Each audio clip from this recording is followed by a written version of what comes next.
Hello everyone, Sumus Food Gallery অন্যটা ভিডিঅ'লৈ আপোনালোক সকলোকে পুনৰবাৰ স্বাগতম জনাইছো। আজি ঔটেঙাৰ আচাৰৰ ৰেচিপি এটা মই আপোনালোকৰ মাজলৈ লৈ আহিছো। আশা কৰো আপোনালোকে ভিডিঅ'টো চাই ভাল পাব। তেনেহলে ভিডিঅ'টো শেষলৈকে চাই থাকক আৰু ভাল লাগিলে লাইক, কমেন্ট আৰু শ্বেয়াৰ কৰি দিব। আৰু যদি আপুনি মোৰ চেনেলটো আজি প্ৰথমবাৰৰ বাবে চাইছে তেনেহলে প্লিজ চেনেলটো সাবস্ক্ৰাইব কৰি দিব। আহক তেনেহলে আজি ৰেচিপিটোৰ দিশে আগবাঢ়ো। ঔটেঙা আচাৰ বনাবৰ বাবে মই দুটা ঔটেঙা লৈছো। ঔটেঙা কেইটা এইদৰে সৰু সৰু টুকুৰা কৰি লৈছো। এইখিনি ভালদৰে ধুই পানীৰ পৰা টুকি লৈছো। মই ইয়াত একেবাৰে ওপৰ অংশখিনি ব্যৱহাৰ কৰা নাই। লগতে লৈছো ডাঙৰ চামুচেৰে এচামুচকৈ চফ গুটি, বগা সৰিয়হ, কলা সৰিয়হ আৰু পাঁচফোৰণ। আন্দাজমতে নিমখ আৰু হালধি লৈছো। সৰু চামুচেৰে 1.5 চামুচ কাশ্মীৰী জলকীয়াৰ গুড়ি লৈছো। ডাঙৰ চামুচেৰে এচামুচ ভিনেগাৰ লৈছো। এতিয়া কুকাৰ এটাত ঔটেঙাখিনি দি দিছো আৰু সেইখিনি ডুব যোৱাকৈ পানী দিছো।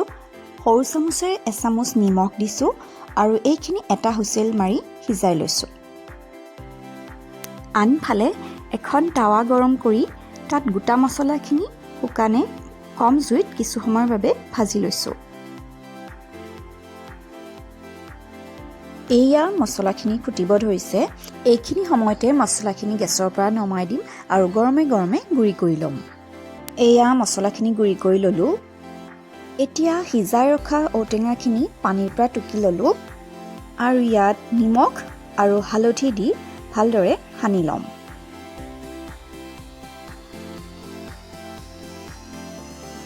এয়া মোৰ ঔটেঙাখিনি নিমখ হালধি সনা হৈ গৈছে।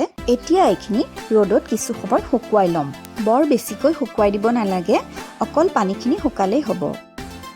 আনফালে এখন কেৰাহী গৰম কৰি তাত চাহ খোৱা কাপেৰে 1.5 কাপমান জোখৰ মিঠাতেল দিছো।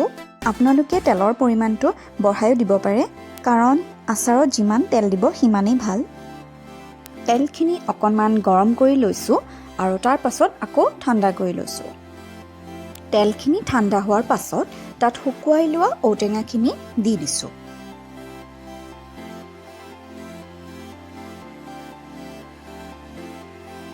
একেলগে ইয়াত গুড়ি কৰি থোৱা মছলাখিনিও দি দিছো।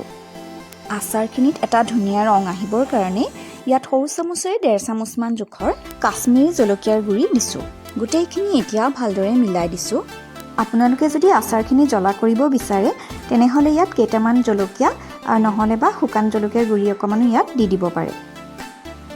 একেবাৰে শেষত ভিনেগাৰখিনি দি গোটেইখিনি আকৌ এবাৰ ভালদৰে মিলাই দিছো।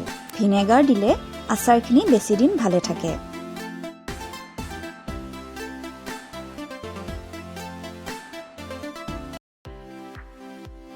এয়া আমাৰ ঔটেঙা আচাৰ ৰেডি হৈ গ'ল। এতিয়া এইখিনি কাঁচৰ বটলত ভৰাই মাজে মাজে ৰদাই থাকিলে হ'ল। আজিৰ ৰেচিপিটো আপোনালোকৰ কেনেকুৱা লাগিল মোক কমেন্ট কৰি জনাব বুলি আশা ৰাখিলো আৰু ভিডিঅ'টো শেষলৈকে চোৱাৰ বাবে আপোনালোকক বহুত বহুত ধন্যবাদ জনালো।